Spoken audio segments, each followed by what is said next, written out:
السلام علیکم۔ بسم اللہ الرحمن الرحیم۔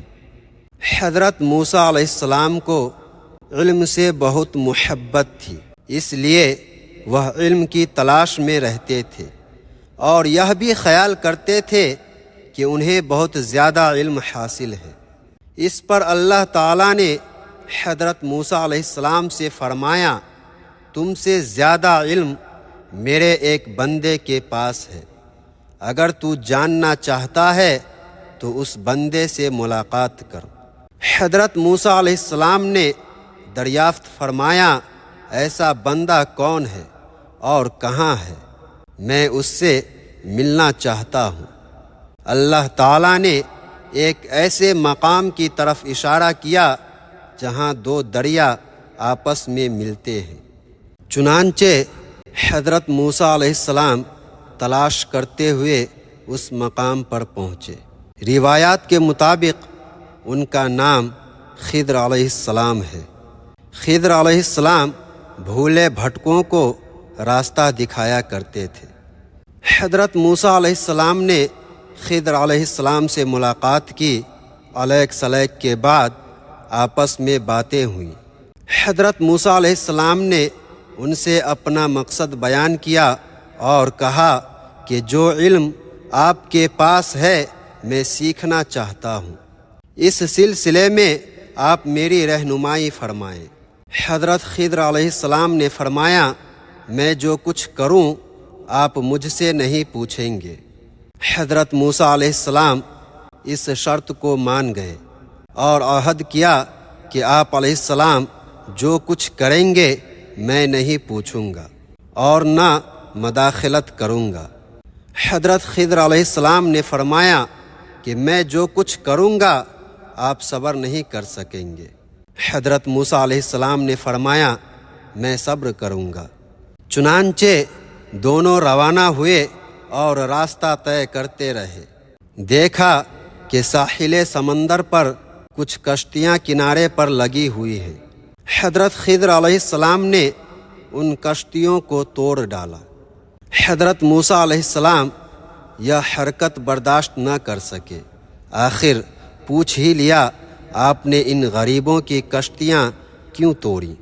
یہ تو سراسر نقصان پہنچانے والا کام ہے۔ حضرت خضر علیہ السلام نے یاد دلایا کہ کیا میں نے پہلے ہی آپ سے نہیں کہا تھا کہ آپ علیہ السلام صبر نہیں کریں گے؟ حضرت موسیٰ علیہ السلام نے جواب دیا کہ مجھ سے غلطی ہو گئی ہے۔ پھر دونوں آگے چلے تو حضرت خضر علیہ السلام نے راستہ میں ایک لڑکے کو جان سے مار ڈالا۔ اس پر حضرت موسیٰ علیہ السلام اور بھی زیادہ پریشان ہو گئے اور اعتراض کیا۔ حضرت خضر علیہ السلام نے فرمایا، کیا آپ علیہ السلام صبر سے کام نہیں لیں گے؟ پھر دونوں چلتے چلتے ایک گاؤں میں پہنچے۔ یہ جگہ بہت سنسان تھی۔ کچھ لوگ نظر آئے تو حضرت خضر علیہ السلام نے ان سے کھانا طلب کیا تو ان لوگوں نے انکار کیا۔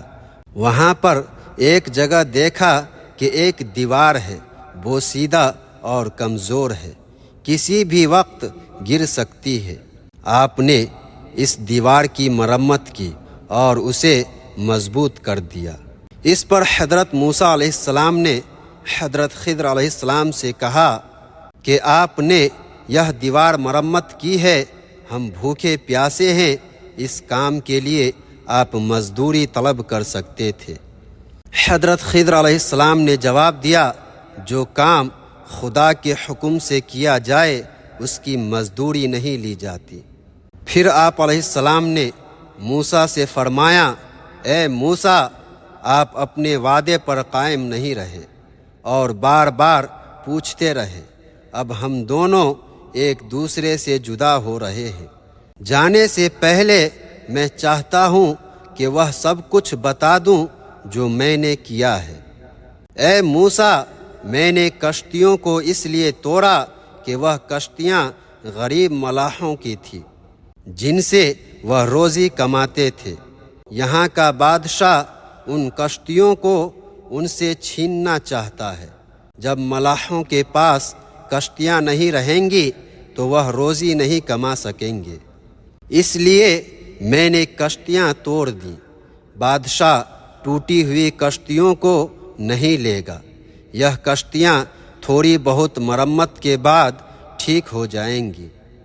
میں نے لڑکے کو اس لیے مار ڈالا کہ اس کے ماں باپ نہایت نیک اور عبادت گزار ہیں۔ اگر یہ لڑکا اپنی بڑی عمر کو پہنچتا تو زمین پر فتنہ و فساد پھیلاتا اور مخلوق خدا کو اذیتیں پہنچاتا اور ماں باپ کو بدنام کرتا، اس لیے میں نے اس کا خاتمہ کر دیا۔